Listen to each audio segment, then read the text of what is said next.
try and get my team member fired, get deported. I'm not sure if this is pro-revenge, so I will let you all decide. If not, let me know and I will move it. I will say in advance sorry for the long one, but the backstory is relevant. Back in the early 2010s, I started working for a big internet-based company in the UK. The company was opening a new office with a new subdivision in London. When I started, there were 2 team leaders and the office manager. The 2 teams were the content team and the SEO, search engine optimization, team. I was recruited to be the development team lead, that is web development. When I was interviewed for the job, both the office manager and SEO team lead were carrying out the interview. As you do in interviews, when they asked if this or that could be done, I would respond yes, of course, or you would get a better result doing X, Y, or Z. So, I got offered the job, and for the first year there was so much going on, as well as building a team. I also had a portfolio of websites that needed to be redeveloped and redesigned. It was at this point that some red flags started to pop up. I would have the SEO team lead, we will call him Andy, coming to me and telling me that I needed to do things the way he wanted. I would always push back and say no, and give a reason why I was doing things the way I was. Andy would get irate and would complain to the office manager about me. When the office manager would ask me about it, I would explain what had happened and why I had said no, and the office manager would leave it there because at the end of the day, I was the one with the experience in web development, not Andy. This happened a few times over the first year, and I then realized that the reason that Andy was getting so irate was because he thought that I would be a yes man to him. Sorry, buddy, that is not who I am. So, now that we have the backstory, let's get into what led to the revenge. Me and the team had been working hard to get 2 of the new websites completed, and I was due to show them off to the board before they went live. This company's head office was in another part of the country, and I had to leave the office in London at about lunchtime. So, I arrived to the hotel that is across the road from the head office about 4 p.m. and jump on my laptop to start going through the sites to run some tests. I was testing functionality, making sure the look and feel were correct, things like that. Then it happened. We found a major bug that caused a major issue with the functionality of the website. So it is at this point that I am going to introduce the star of our story, Johnny, not real name, but attacked all the same, who was my senior developer. Me and Johnny working through the night. Me in the hotel room and him in the London office. We finally fixed the bug about 7 a.m. the following day. My meeting with the board was at 10 a.m. So after getting showered, feed and over to the office, I started my day with 0 hours sleep. I go into the meeting and the first thing that is said is the CEO asking if I was okay. I had met him a few times and he was a really nice guy. I explained that we had found an issue with the sites yesterday and me and Johnny had worked through the night to fix it before the meeting. Long story short, everyone was really impressed and loved the new sites. At the end of the meeting, the CEO pulled me aside and thanked me for everything and then told me to go home and get some sleep. It was about a 3-hour train ride to London and then another hour home. I thanked him and went on my way. So, after taking my team out for a well-deserved lunch to say thank you, the office manager then organized a night out for the whole office to celebrate on the following Friday. We started off at a fancy bar, not my sort of thing. I am a man of cheap tastes, and then everyone moves on to a small club. I go to the club for a bit, but then leave quite early in the night as I need to get a train home. I say my byes and then head home. I come into the office on the Monday, and there is something going on. I speak with Emma, not real name, the content team's lead. She does not know what is going on, but there are people from head office, HR, and others. Then a few minutes later, all the team leaders are called into a meeting. We are all squished in one of the small meeting rooms. There is office manager, 2 members of the HR team from head office, and the 3 team leaders, including myself. So, HR explained that there has been a complaint made against Johnny.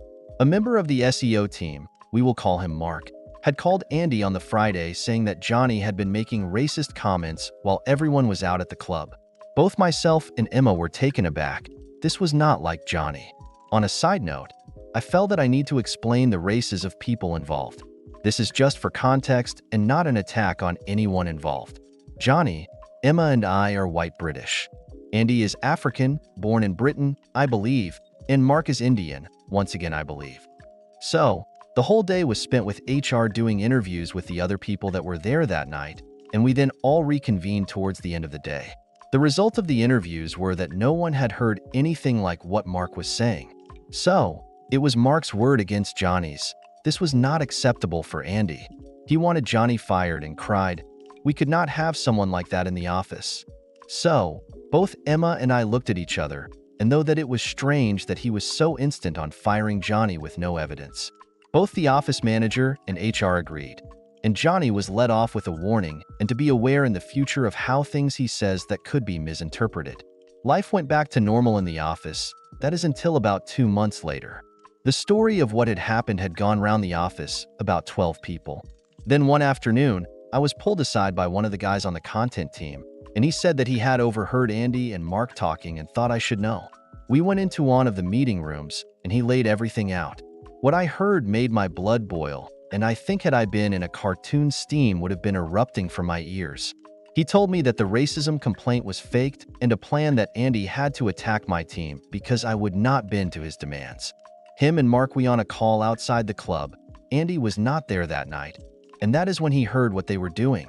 It later came out that their plan was to make the complaint against Johnny and get him fired, which would then lead on to Andy complaining that I was not fit to run a team if I let that sort of this happen under my leadership.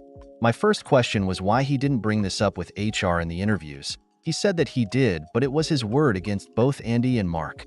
I thanked him for this and went on with what I was doing. I was pissed.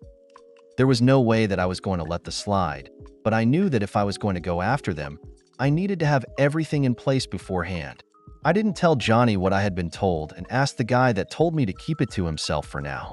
I didn't want Johnny to get pissed off and do something that would get him fired, or worse affect any revenge I could dish out.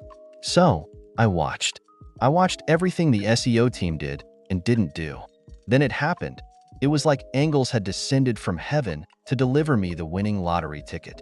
The building we were in was a 3-story building with a main stairwell with a door on each floor to the offices.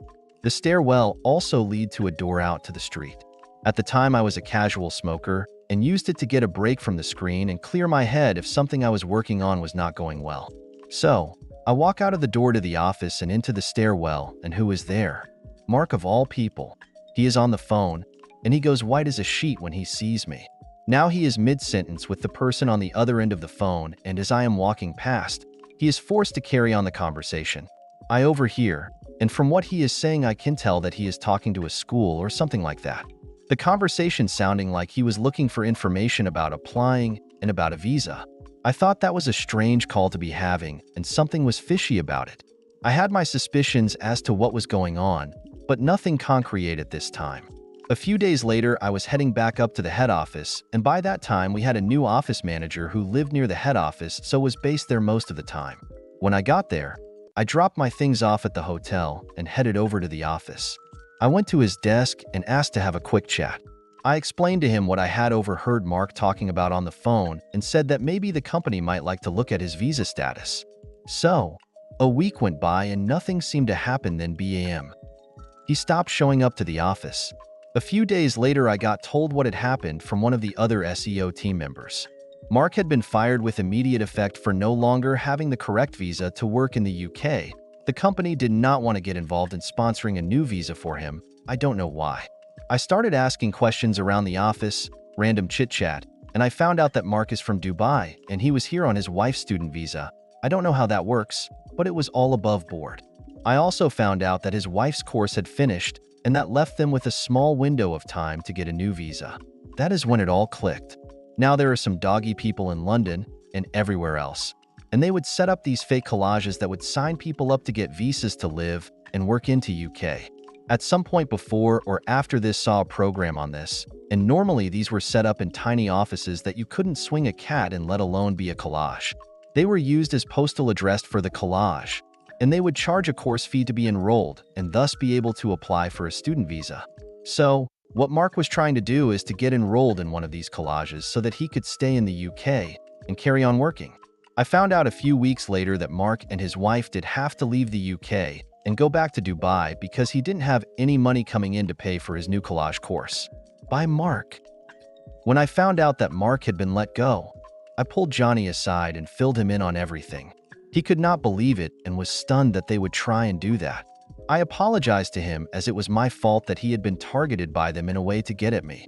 He would not accept it and said that I had gone above and beyond in defending him.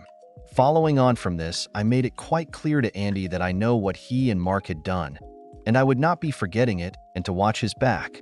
I made sure we were not in earshot of anyone else. About 2 months later, Andy handed in his notice and left the company, never to be seen or heard from again. I have told this story to some people over the years, and I have been asked so many times if I feel guilty for what I did. I always respond the same way. I feel guilty that Johnny was wrongfully accused and targeted. I don't feel guilty about what I did to Mark. You don't mess with my friends, family, or team. Metered on ramps. Back when metered on ramps were first installed on the main highway in my town in Oregon, the interval between lights on the ramp I used daily was 15 seconds. Cars would be backed up onto the adjacent feeder streets, and you could be stuck for 15 to 20 minutes on the ramp. Took a bit of research to find out that it wasn't the city or county, but ODOT, Oregon Department of Transportation, that controlled them. After repeated complaints and no action, I finally got the names of the 2 ODOT traffic engineers responsible for setting the light intervals. I made numerous voicemails and finally had one discussion, but still no fix to the issue. Well, back in the day, early 2000s, we still had phone books, and both these engineers had listed home phone numbers. I got a 4x8 piece of plywood and painted and lettered it. Tired of these idiotic ramp lights? Call the ODOT engineers responsible for them.